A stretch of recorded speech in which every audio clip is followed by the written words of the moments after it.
É muito comum o colega que está em algum momento profissional, né? Você, colega médico, vai ter dúvida se você deve montar seu próprio consultório ou se você deve sublocar um espaço.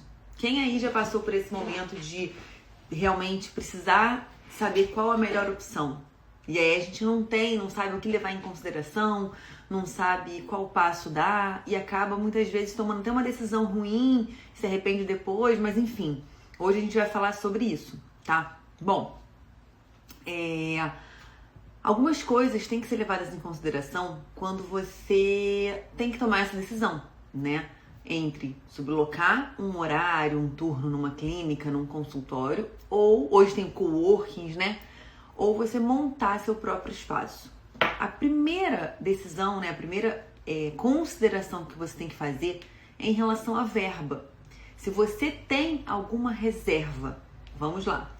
Montar um consultório, ele exige, né, tanto a grana para estruturar aquele espaço, e muitas vezes isso envolve comprar mobiliário, deixar, né, muitas vezes envolve reforma, compra de mobiliário. Então você vai gastar uma grana inicial. E além dessa grana para montagem do espaço, você vai ter que gastar uma grana, tirar, né, de outra reserva que você tenha, para manter o consultório caso você não tenha paciente. Então, quem está começando tem que contar com esses meses iniciais que o consultório não gira no volume que a gente gostaria e que vai girar em algum momento, né? Então, para quem está começando, a decisão envolve grana, né? Saber se você tem grana para montar esse espaço e para manter esse espaço alguns meses, tá? O número de meses vai depender muito das ações que você vai fazer conjuntas, né, para divulgar o seu trabalho.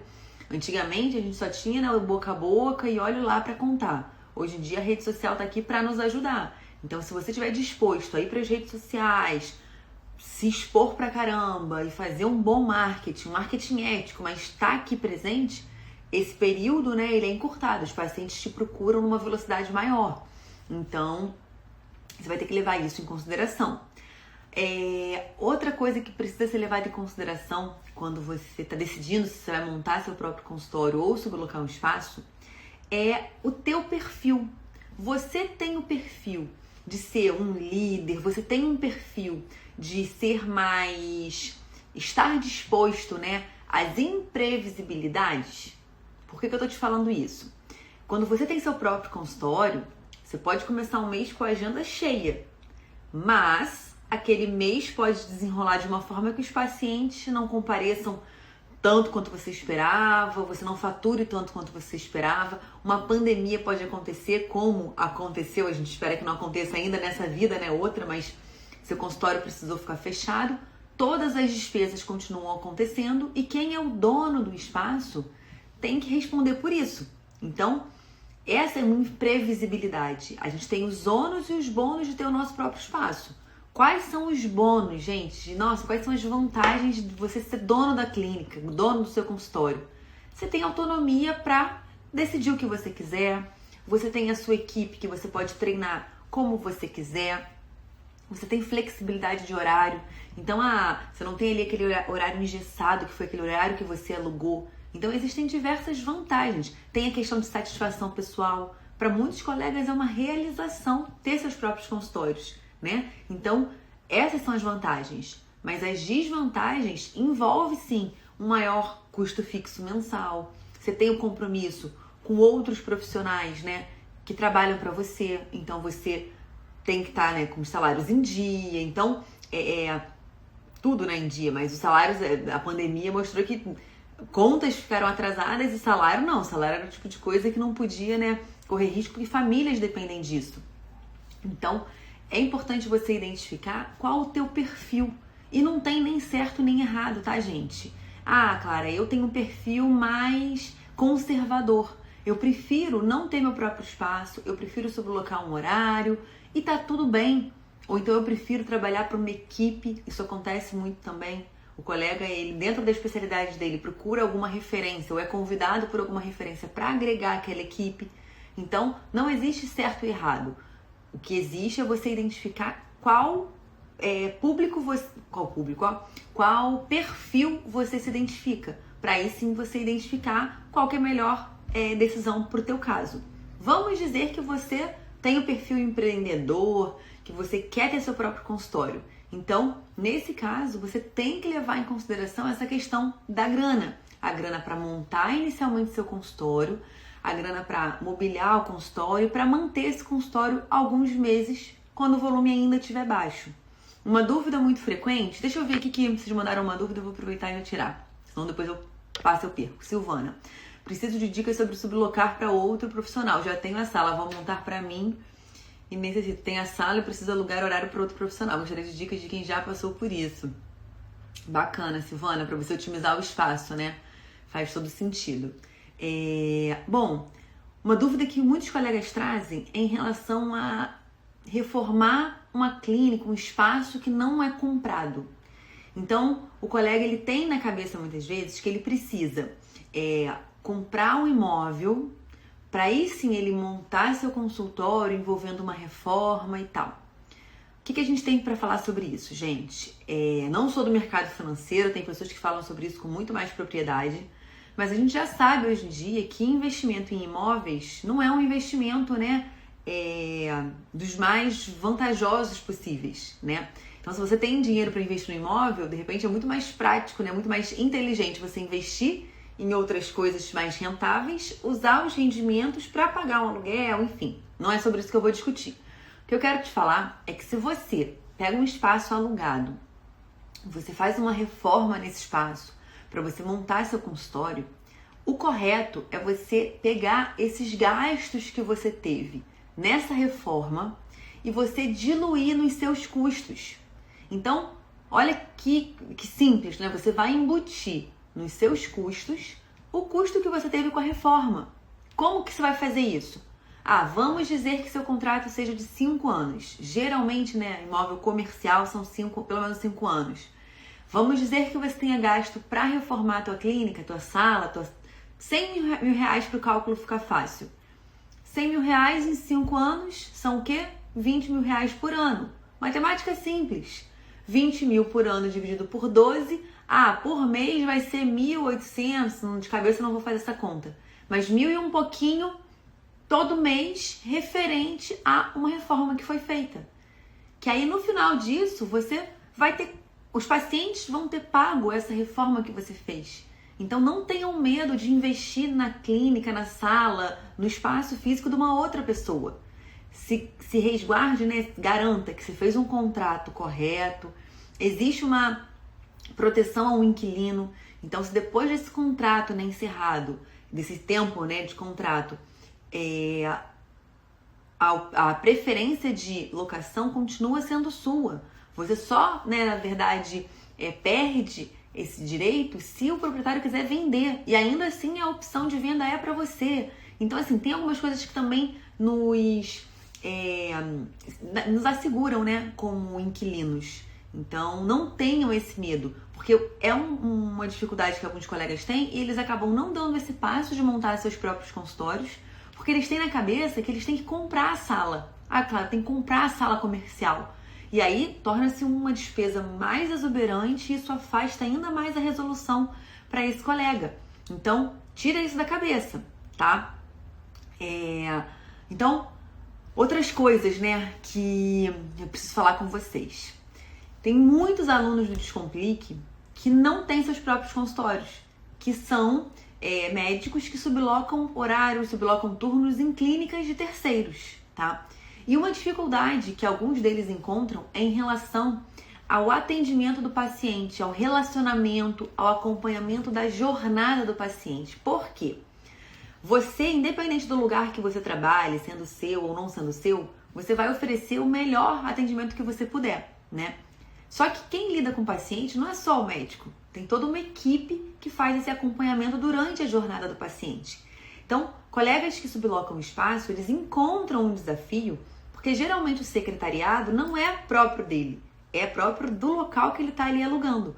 Então, acaba encontrando dificuldade de fazer orientações, de ter, né, um feedback, né, de execução do que é orientado. Então, esse é um ônus, né, de você sublocar um espaço.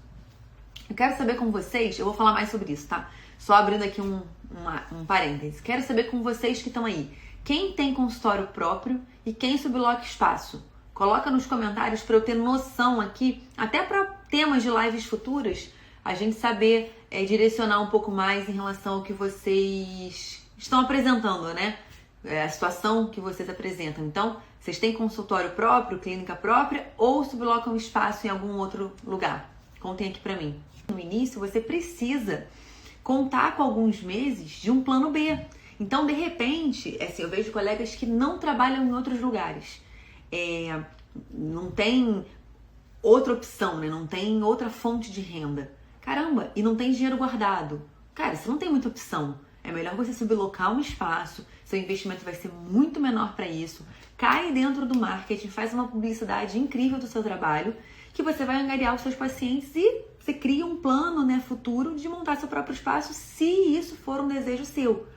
Agora, vamos dizer um colega que quer muito ter seu espaço próprio, ele já tem uma reserva financeira que dê para ele montar esse espaço, mobiliar esse espaço, ele tem um outro trabalho paralelo, de repente, sei lá, é professor da universidade, tem um contrato com o município, ou então tem um cônjuge que pode entrar junto, né, ajudando a segurar as finanças de casa, as finanças pessoais por alguns meses, porque realmente o consultório, o seu trabalho não vai dar essa sobra, né? Então, essa situação já permite a esse colega ter mais tranquilidade de investir no seu próprio espaço. Então não existe certo e errado quando o assunto, né, é sublocação de sala ou consultório próprio, gente. Volto a dizer, vocês têm que identificar perfil de vocês. Eu tenho um perfil empreendedor, que eu estou disposto, né, eu consigo viver bem com as imprecisões, vamos dizer assim. Ou não, eu sou mais conservadora, eu realmente não quero ter esse risco, esse compromisso, e tá tudo bem. É necessário identificar isso para a gente não ocupar um papel, ocupar um lugar que vai diferente do que a gente deveria, né? Uma recomendação, isso é importante eu falar nessa live de hoje, para quem quer sublocar espaço, tá? Tanto para quem tá alugando, quanto para quem quer alugar. Isso vale para todo mundo, tá? Escolha um lugar pensando no seu público-alvo e no seu perfil de atendimento. Vamos explicar. Digamos que você é psiquiatra, tá? Você é psiquiatra e quer alugar um consultório, alguns turnos, né? Aí você aluga uma clínica que tem, e você quer fazer psiquiatria particular, né? Não, Clara, psiquiatria, poxa, minha consulta é muito demorada, eu vou fazer particular só. Tá, então você é psiquiatra e faz atendimentos particulares. Aí você vai na sua cidade, procura um lugar que é super movimentado, você fala, opa, aqui é um ponto quente. Aqui que eu vou conseguir realmente, né, já ter um volume, um movimento, pelo menos de pessoas, eu vou conseguir ter paciente. Aí você aluga uma sala, né, um turno, né, naquela clínica e tal, e não procura saber quem atende no mesmo horário que você não procura saber outras informações. Aí você, que quer, né, é psiquiatra, lida com pacientes, muitas vezes borderline, pacientes que estão assim, tem vários problemas múltiplos, e aí, no horário que você atende, por ser uma clínica, atende também um pediatra. Um pediatra que atende convênio, então a recepção fica lotada de criança, aquele chororô, aquela agitação, criança mexendo em tudo, uma bagunça, loucura, um volume alto de paciente, porque o convênio acaba trazendo isso, uma fila, né, um atraso, então é mãe reclamando, criança chorando, nossa, um caos, e você atendendo paciente psiquiátrico particular. Consegue perceber que o negócio não encaixa? Então, você que quer alugar um espaço, procura saber, naquele turno que você está alugando, quais outros profissionais atendem? Tem outras pessoas que vão estar trabalhando nesse horário? O público dessas pessoas é compatível com o meu público?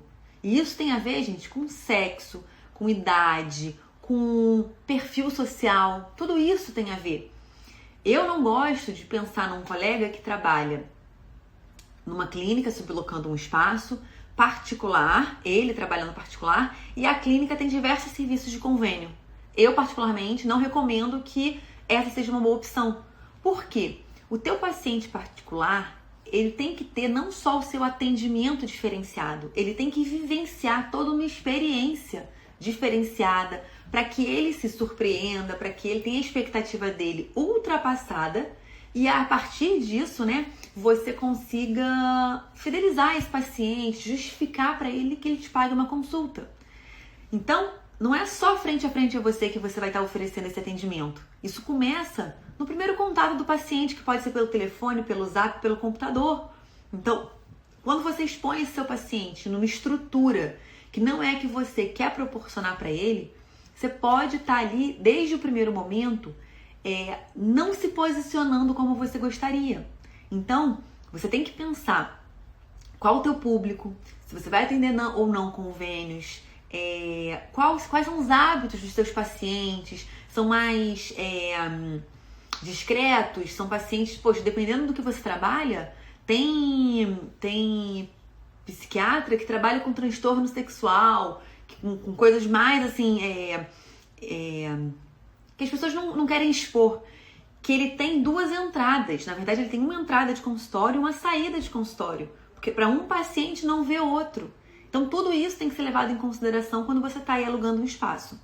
E o mesmo vale, tá, para quem vai alugar, porque isso a gente passou na clínica por muito tempo, tá? A gente sempre teve dificuldade de alugar o nosso espaço, isso porque é no Rio de Janeiro, por um motivo: a gente não trabalha com convênio.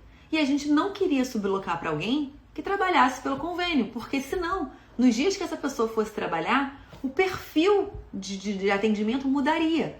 O volume de pacientes seria muito maior, a recepção ficaria mais cheia e a gente não queria proporcionar isso para o nosso paciente. Então a gente optava por não alugar, mesmo estando procura, por ter perfil de condutas diferentes, né? Eu costumo dizer aqui para vocês a diferença, né, de querer e decidir.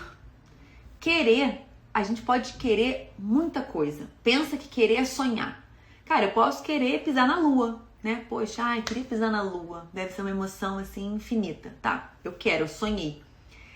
Decidir é se comprometer. Decidir é falar, eu quero, e além de querer, eu estou disposto a fazer o que for preciso para conquistar isso. Então, muitas vezes na nossa vida não basta a gente querer. A gente precisa decidir fazer diferente. Se você quer muito, avalia se vale a pena você sair da zona de conforto, porque é sair da zona de conforto, tá, gente? Qualquer mudança de convênio para particular, vai dar uma sacudida na sua rotina, vai dar uma sacudida nos seus planos, nas suas expectativas, é sair da zona de conforto. Tá disposto? Você quer o suficiente para estar disposto a fazer o que for preciso? Se tiver, decide. Não é uma coisa imediata, não é de hoje para amanhã, não é de hoje para o mês que vem, mas é de hoje para os próximos meses. Você pode começar a implementar amanhã as primeiras estratégias, já pensando nos meses futuros onde vai existir essa transição, tá? Isso vale para tudo, tá, gente? Essa questão do querer e do decidir. Sempre pensem nisso. Pô, eu quero. A gente quer muita coisa, mas sempre pergunta, caramba, eu quero ou eu tô disposto a fazer o que for preciso? Se você estiver disposto, cara, decide. Eu vou fazer e se comprometa. Muitas vezes eu lembro de ter ficado chateada de ter 2 pacientes por semana, tá? Vamos lá, na época, gente, tinha semana que eu não tinha nem paciente, tá? Tinha semana que tinha 2 pacientes e, poxa, 2 pacientes só. É porque eu não tinha essa noção na época. Se eu fosse avaliar quantos pacientes particulares, quantos pacientes de convênio, né, um paciente particular representa financeiramente, eu não teria ficado tão frustrada no início. Porque, gente, tem vezes que um paciente particular, ele representa 5, 6, 7 pacientes de convênio. Tudo vai depender, né, do valor da consulta, do valor do repasse. Mas, então você imagina, se eu tivesse numa semana, vamos dizer 5, um particular equivaleria a 5 do convênio. Numa semana que eu tinha um particular, quando eu tinha 2, eu tinha o quê? 10 pacientes. Poxa, no início se eu tivesse 10 pacientes, eu não estaria tão frustrada assim. Então, o particular, ele agrega mais valor para nossa hora. Então, a gente tem que parar de pensar em número de pacientes. A gente tem que pensar em lucro. Isso é tema também para outro bate-papo nosso. Quem tá com qual é o nome da colega? A Flávia, isso. Como a Flávia estava dizendo ali, que está querendo fazer a conversão de particular de convênio para particular, nessa transição, Flávia, não olha número de pacientes, tá? Senão você vai ficar frustrada e tem chance de você recuar. Então grava isso. Tá na transição de convênio para particular, você não deve focar em número de pacientes. Por quê? A ideia é que você não precise atender 3 pacientes por hora, que você atenda 1 por hora. Então, só nessa matemática simples, seu volume de pacientes vai diminuir em 3 vezes. Só que ainda assim você vai estar ganhando mais. Você vai trabalhar menos e ganhar mais. Por quê? A sua hora vai estar sendo mais bem remunerada. Então, parem de pensar em número de pacientes. Vocês têm que pensar na hora de vocês e quanto que vocês têm ali de recebimento pela hora de vocês, tá?